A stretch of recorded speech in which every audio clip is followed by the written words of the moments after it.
Monsieur le Président, la Ministre, Monsieur le rapporteur, chers collègues. Je tiens à remercier chaque employé et chaque client d'Amazon, car c'est vous qui avez payé tout ça, avait déclaré cet été le milliardaire Jeff Bezos au retour de sa petite balade dans l'espace. Dans ce clin d'œil faussement bienveillant se niche tout le cynisme et la violence de classe de notre ère.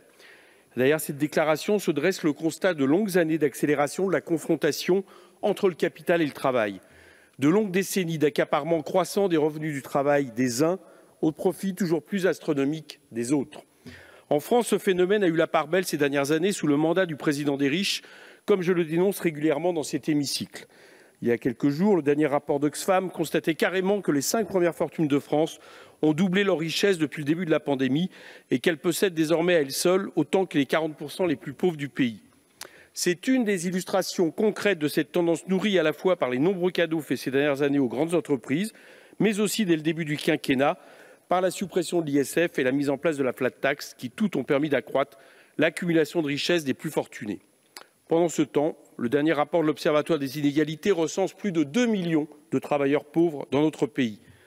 Il est donc temps, enfin, de stopper la croissance obscène des inégalités et de la pauvreté et de commencer à tordre ce rapport de force dans l'autre sens.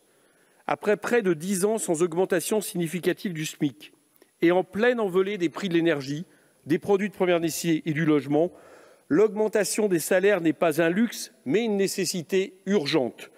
On ne peut, dans ce « en même temps » hypocrite qui caractérise Emmanuel Macron, proposer le principe du SMIC dans l'Union européenne et en refuser l'augmentation ici. Un des premiers pas à faire dans ce sens est d'augmenter sérieusement le SMIC. Nous soutenons donc ce passage à 1 425 € net par mois.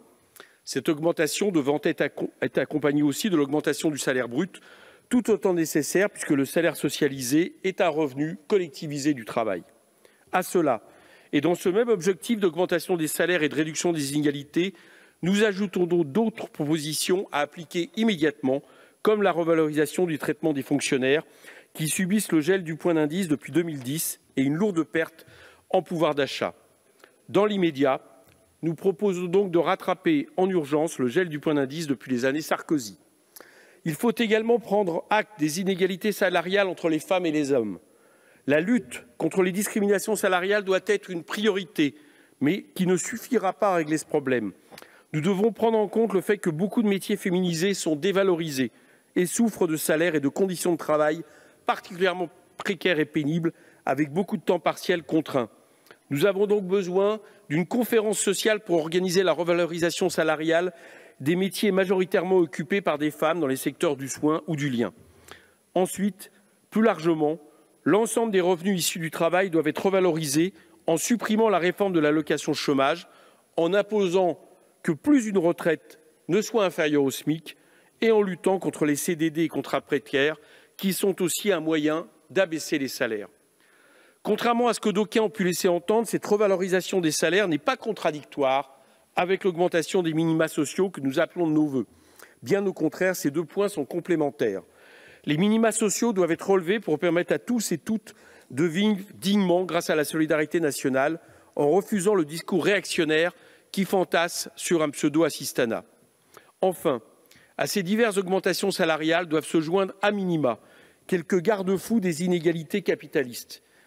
Après ces années de crise et d'indécence des profiteurs de crise, après encore plus de 46 milliards d'euros de dividendes versés par le CAC 40, il est temps de plafonner le versement de dividendes aux actionnaires de la part de plus-value versée en salaire.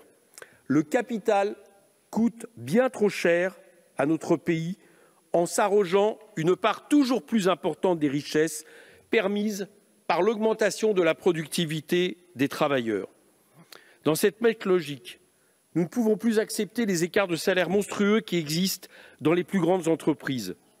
À ce jour, un dirigeant du CAC 40 peut gagner en moyenne 280 fois le SMIC. Est-ce que vous vous rendez compte de ce que cela représente?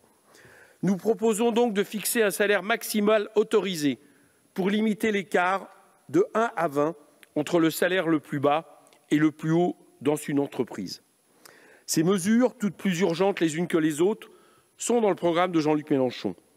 Les salariés et tous ceux qui n'ont que leur force de travail pour vivre, l'immense majorité de nos concitoyens, pourront ainsi voter en toute connaissance pour leurs intérêts. En attendant, nous soutenons bien entendu cette proposition de collègues socialistes pour une augmentation du SMIC et une conférence nationale sur les salaires.